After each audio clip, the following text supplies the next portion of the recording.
इसके बाद हम लोग यूनिट नंबर 6 जो डिस्कस करेंगे उसमें बहुत इंपॉर्टेंट 3 डेरिवेशन है, वो भी करेंगे, ठीक है। और उसके बाद 7वीं यूनिट करेंगे और उसके बाद न्यूमेरिकल्स करेंगे, ठीक है। तो हम लोग पहुंचते हैं न्यूमेरिकल्स तक। पहुंचने से पहले अभी हम लोग डिस्कशन कर रहे हैं क्या, थ्योरीज। तो थ्योरीज का जो सबसे पहला टॉपिक है यूनिट नंबर 5 का इलेक्ट्रोमैग्नेटिक वेव है। यूनिट का नाम है इलेक्ट्रोमैग्नेटिक वेव। तो सबसे पहला जो टॉपिक है वो है वेव फ्रंट। किसे कहते हैं wave front? Wave front, wave front. और ये होता कितने तरह का है, एक टॉपिक है। दूसरा टॉपिक है आपके लिए बहुत इंपॉर्टेंट है, वो है हमारा प्रोपगेशन, वेव प्रोपगेशन। और उसके बाद आ जाते हैं Huygens wave theory, Huygens wave theory, Huygens wave theory. Next topic is Huygen wave theory के बाद आपका आता है इंटरफेरेंस, डिफ्रैक्शन,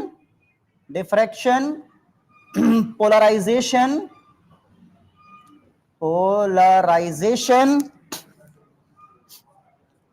और यंग्स का slit experiment, Young's double slit experiment, Young's का डबल स्लिट एक्सपेरिमेंट। ये बहुत बहुत बहुत इंपॉर्टेंट टॉपिक्स हैं। और ब्रूस्टर्स लॉ,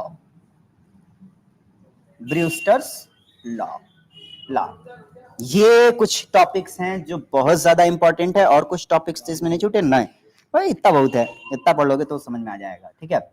इतनी चीजें बहुत इंपॉर्टेंट हैं जो हमें पढ़ना चाहिए। तो चलिए सबसे पहले हम लोग कर लेते हैं वेव फ्रंट क्या होता है। देखिए जब भी हमारा वेव निकलता है, कोई कुछ कमेंट कर रहा है क्या? देखें जरा क्या कमेंट कर रहा है। अस्सलाम वालेकुम सर, कैसे हैं? वालेकुम सलाम, बहुत बढ़िया अल्हम्दुलिल्लाह। वालेकुम सलाम सर, बहुत टेंशन हो रहा है एग्जाम का। एग्जाम की तैयारी की हो तो भाई एग्जाम का टेंशन होगा ना यार। टेंशन उसको नहीं होता जिसने तैयारी नहीं की है, जिसने तैयारी की है उसी को टेंशन होता है।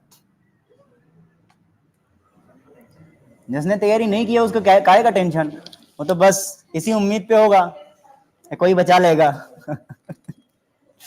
चलिए भाई, तो पहला टॉपिक है हमारा वेव फ्रंट। तो देखिए वेव फ्रंट किसे कहते हैं, वेव फ्रंट किसे कहते हैं। देखिए जब भी वेव निकलता है तो देखिए जैसे पानी में हम लोग पानी में कंकर मारते हैं तो ऐसे ऐसे निकलता है ना, ऐसे ऐसे ऐसे ऐसे पानी ऐसे वेव ऊपर नीचे होती हुई जाती है। तो ये जो ऊपर नीचे होती हुई जा रही है ना, तो ये जो जा रही है इसको ऐसे जो निकलता है, मेरे हाथ को देखने की कोशिश कीजिए और समझिए।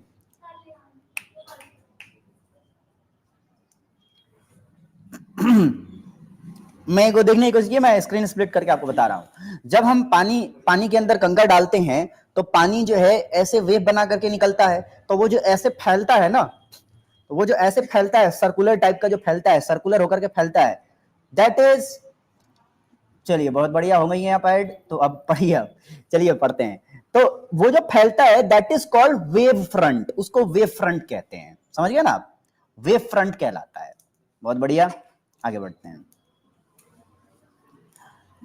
समझ गए। ये वेव फ्रंट हमारे कितने टाइप के होते हैं, 3 तरीके के। एक प्लेन वेव फ्रंट होता है, एक स्फेरिकल वेव फ्रंट होता है, और एक सिलिंड्रिकल वेव फ्रंट होता है। स्फेरिकल होता है और एक सिलिंड्रिकल वेव फ्रंट होता है, सिलिंड्रिकल होता है, ठीक है। तो सिलिंड्रिकल इस तरह का शेप बना करके आएगा, इस तरह का शेप बना करके। स्फेरिकल ऐसा वाला शेप बना करके आएगा, ऐसे जो हम पानी में हम डालते हैं ना, कंकर मारते हैं तो ऐसा जो आता है वो स्फेरिकल है, ठीक है। अच्छा, दूसरी बात, जब ये चलता जाएगा तो बहुत बड़ा हो जाएगा, बहुत बड़ा बन जाएगा। ये भी चलता जाएगा तो बहुत बड़ा बन जाएगा। ये सिलिंड्रिकल वाला चलता जाएगा तो थोड़ा सा और बड़ा, थोड़ा सा और बड़ा, थोड़ा सा और बड़ा, बहुत बड़ा हो जाएगा। तो बहुत छोटे से पार्ट को हम जब इसको देखने की कोशिश करेंगे तो ये होगा तो बहुत बड़े सिलेंडर का पार्ट, लेकिन लगेगा कि ये प्लेन है। तो इसीलिए इसका नाम प्लेन वेव फ्रंट होता है। होता तो ये सिलेंडर का पार्ट है लेकिन लगता ये प्लेन है, इसीलिए इसको प्लेन वेव फ्रंट कहते हैं। ये बात मेरे ख्याल से समझ में आ गई होगी। चलिए नेक्स्ट,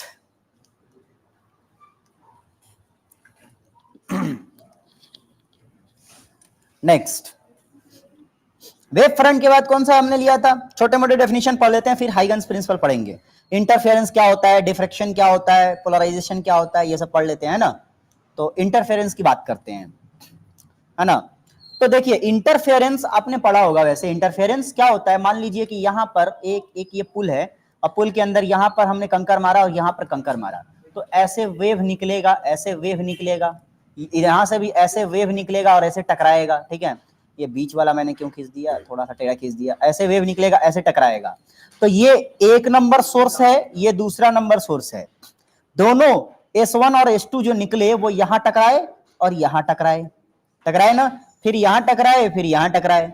इस टकराने के फेनोमेना को ही इंटरफेरेंस कहते हैं। दो हमारे वेव के सोर्सेस को, वेव के टकराने के फेनोमेना को ही इंटरफेरेंस कहते हैं, ठीक है। अब देखिए ऐसे ऐसे वेव चलता है, ये एक वेव है मान लेते हैं, ये दूसरा वेव हमारा चला मान लेते हैं, ये दूसरा वेव चला, ये दूसरा वेव चला।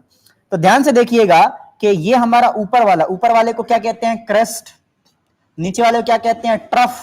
तो अगर ऊपर वाले से, हाँ तुम ही कर लो, हम बैठे हुए इंतजार कर रहे हैं, मान लो सिटी। ऊपर वाला जो क्रस्ट है, सोर्स नंबर 1 का जो क्रस्ट है, सोर्स नंबर 1 के क्रस्ट से टकराएगा तो ये और ऊपर चला जाएगा। इसको हम लोग कंस्ट्रक्टिव कहते हैं, कंस्ट्रक्टिव इंटरफेरेंस, ठीक है। और उसी तरीके से सो कह रहा है कि तुम मुझे क्यों नहीं हो रहा भाई, तुमने पढ़ाई बहुत अच्छे से किया इसीलिए तुमको टेंशन नहीं हो रहा। कंस्ट्रक्टिव इंटरफेरेंस, कंस्ट्रक्टिव इंटरफेरेंस, अभी बहुत दूर है ना तुम्हारा एग्जाम, थोड़ा और नजदीक आ जाए, तुम्हारा तो अभी सीबीएसई है ना, और नजदीक आ जाए और तुमको टेंशन होएगा। डिस्ट्रक्टिव इंटरफेरेंस, अब देखिए ये क्या होता है, कंस्ट्रक्टिव और डिस्ट्रक्टिव, इन दोनों में क्या फर्क है, ये होते क्या है। तो कंस्ट्रक्टिव इंटरफेरेंस का मतलब होता है इसका जो हमारा क्रेस्ट है, क्रेस्ट से टकराएगा, ये एक वेव आ रही है, ये एक वेव आ रही है, और ये एक दूसरी वेव जा रही है। आप इसको एज्यूम कीजिए कि आप झील के किनारे बैठे हुए हैं वीआईपी पर, आपने देखा होगा कि जो लहरें निकलती हैं उसमें से कई सारी लहरें बहुत ऊपर जाती हैं। तो इसका मतलब है जो एक लहर आ रही होगी सोर्स नंबर 1 से, उसका क्रेस्ट सोर्स नंबर 2 के क्रस्ट से टकराया होगा और दोनों ऊपर उठी होंगी, इन्हीं को कहते हैं कंस्ट्रक्टिव, तो और ऊपर जाती है। डिस्ट्रक्टिव, नीचे वाले का नीचे वाले से टकराएगा तो और नीचे चला जाएगा, तो डिस्ट्रक्टिव। तो देखिए सुनामी आने से पहले यही होता है ना, डिस्ट्रक्टिव होता है फिर कंस्ट्रक्टिव होता है। तो डिस्ट्रक्टिव होता है तो पानी बहुत नीचे चला जाता है, बहुत नीचे अगर पानी गया समंदर का, तो इसका मतलब है कि आगे बहुत ऊपर आने वाला है, मतलब कंस्ट्रक्टिव होने वाला है। स्वयं का हॉर्न खराब कर दीजिए, अरे अब यही मेरे को काम बचा था ना, यही करते फिरे हम। गजब गजब तेजस्वी लोग हैं हमारे पास भी। कंस्ट्रक्टिव और डिस्ट्रक्टिव समझ में आ रहा है, तो पढ़ाई कर ले भाई। ओके, आइए अब डिफ्रैक्शन समझते हैं। यंग्स के स्लिट एक्सपेरिमेंट के हिसाब से हम लोग अगर डिफ्रैक्शन को समझें तो क्या होता है, जब यहां से निकलती है रे, देखिए डिफ्रैक्शन समझते हैं, ये यंग्स के स्लिट एक्सपेरिमेंट के हिसाब से समझते हैं। यहां से वेव आई, वेव को हम किसी और, ये यंग्स का स्लिट है, ये स्लिट है और ये होल है, दो स्लिट है, इन दोनों से आई हमारी रे, ऐसे आई वेव फ्रंट आई। तो वेव फ्रंट आती है तो यहां से निकलेगी तो ये ऐसे ऐसे जाएगी और आगे जाकर के ये फिर और दो पार्ट में ऐसे ऐसे बढ़ जाएगी, ऐसे ऐसे बढ़ जाएगी। इसी फेनोमेना को हम लोग डिफ्रैक्शन कहते हैं। मतलब एक सोर्स का आना और दो तीन सोर्स में बढ़ जाना, ये डिफ्रैक्शन कहलाता है। किसी एक सोर्स का आना और किसी दो तीन सोर्स में, रिसोर्सेज में बढ़ जाना, दो तीन सोर्स में बढ़ जाना, इसको हम लोग क्या कहते हैं, इसको हम लोग कहते हैं डिफ्रैक्शन। अब देखिए पोलराइजेशन किसे कहते हैं, तो देखिए इसको भी समझिए, पोलराइजेशन को भी समझिए। ये सब छोटे छोटे टर्म्स हैं जो आपको डिफाइन करने को आ सकता है, 2 नंबर, 1 नंबर, और या फिर डायग्राम के साथ आ गया, क्लासिफिकेशन के साथ तो फिर 3 नंबर। ये सब डेरिवेशन में नहीं आएगा, मतलब 4 नंबर में नहीं आएगा, डेरिवेशन कराऊंगा मैं अगले यूनिट में, पहले ये थ्योरी पढ़िए, ठीक है। चलिए फिर आगे बढ़ते हैं और देखते हैं पोलराइजेशन किसे कहते हैं। जब भी लाइट आती है, मतलब रे रिसोर्सेस जब भी आता है, तो रिसोर्सेस जो होती हैं वो दो तरीके की होती हैं हमारे पास। एक तो ये वाली हॉरिजॉन्टल ऐसे वाली हॉरिजॉन्टल लाइन में जाती हुई, और एक वर्टिकल लाइन में ऐसे जाती हुई, ऐसे दिख रहा है। तो ये दोनों को अलग अलग करने को हम लोग पोलराइजेशन कहते हैं। इन दोनों को अलग अलग कर देना, लाइट सोर्सेस को, हॉरिजॉन्टल और वर्टिकल जो लाइट सोर्सेस होती हैं, हॉरिजॉन्टल और वर्टिकल वेव फ्रंट जो होती हैं, हॉरिजॉन्टल और वर्टिकल, इनको अलग अलग कर देने को हम लोग पोलराइजेशन करते हैं। जो कि कर देते हैं तो हम लोग 3D चश्मा बना लेते हैं, जो कि हम लोग थिएटर में इस्तेमाल करते हैं। तो थिएटर में मैंने बताया हुआ था कि ये हॉरिजॉन्टल सोर्स को क्या करता है, अलग पास करने देता है, और वर्टिकल सोर्स को अलग पास करने देता है। जैसे ही आकर के जहां टकराता है तो आदमी को लगता है कि ये तो मेरे यहां पर बन रहा है फोटो, जबकि वो बन यहां पर रहा होता है पर्दे पर। और चश्मा हमारा क्या करता है, चश्मा हमारा यहां पर से सोर्स हम लोग एक हॉरिजॉन्टल ऐसे पास कराते हैं और एक यहां पर वर्टिकल ऐसे पास कराते हैं, और हमारा चश्मा एक हॉरिजॉन्टल वाले से आता है और एक वर्टिकल वाले से आता है। हमारा चश्मा ये लगा हुआ है, यहां पर बनता हुआ, जहां भी वो टकराएगा वहां बनता हुआ दिखेगा, हमको लगेगा यहां चश्मा यहां पर बन रहा है। वो सब पोलराइजेशन का कमाल है। ये मेरे ख्याल से बात समझ में आ गई होगी। छोटे छोटे टर्म्स हैं तो इसीलिए मैं ज्यादा टाइम ले नहीं रहा। यंग्स, दो टॉपिक और बचे हुए हैं जो थ्योरी के हैं, यंग्स एक्सपेरिमेंट और एक है ब्रूस्टर लॉ, बहुत इंपॉर्टेंट, ब्रूस्टर्स लॉ।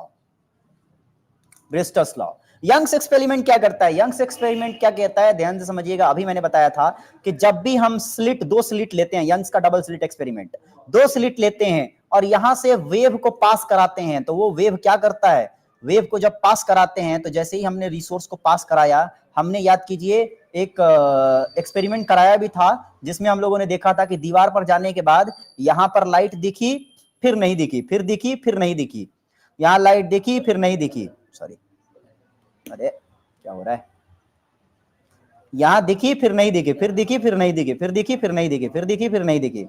ऐसे एक्सपेरिमेंट हुआ था हमारा, याद कीजिए। एक बाल के टुकड़े से हम लोगों ने लेजर लाइट को पास कराया था, और पास कराया था तो ये ऐसे होता हुआ दिखा था।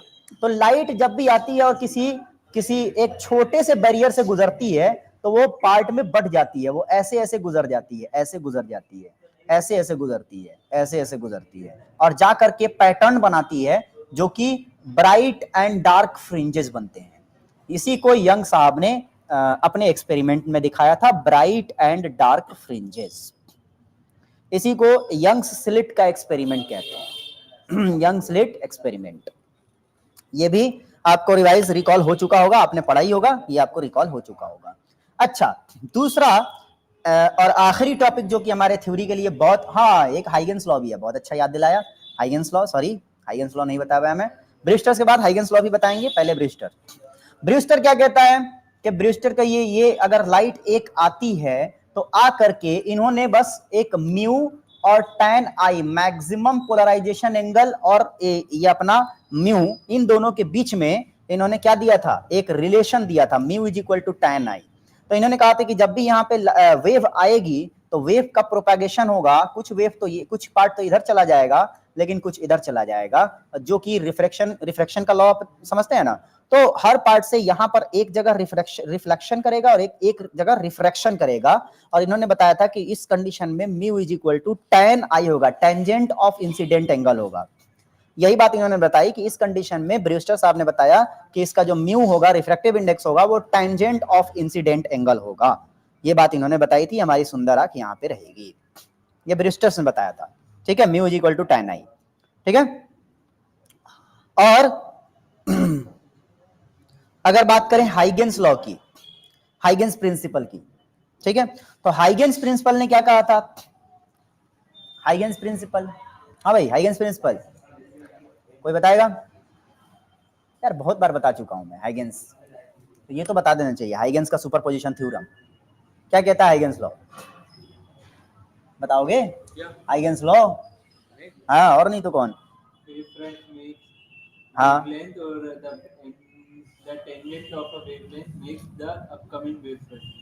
हाँ, तो ये क्या कहता है, ये भाई साहब कहते हैं कि वेव फ्रंट जो होता है, हर एक वेव फ्रंट आगे चल के अपने आप में एक नया सोर्स बना देता है।